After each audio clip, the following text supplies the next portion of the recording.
But as we will show in even greater detail in future hearings, Donald Trump was reluctant to put this message out, and he still could not bring himself to condemn the attack. Ms. Hutchinson has told us that too.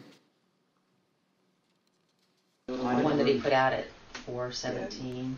I'm sure you've discussed it, and just to elaborate if I hadn't already at that point, I recall him being reluctant to film the video on the 6th. I was not involved in any of the logistics or the planning for that video. I just remember seeing the video go out and feeling a little shocked after it went out.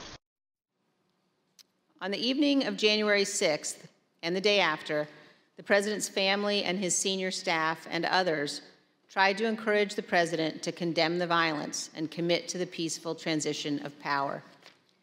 At 3:31 p.m. on January 6th, Sean Hannity of Fox News texted Mark, "Ask people to leave the Capitol."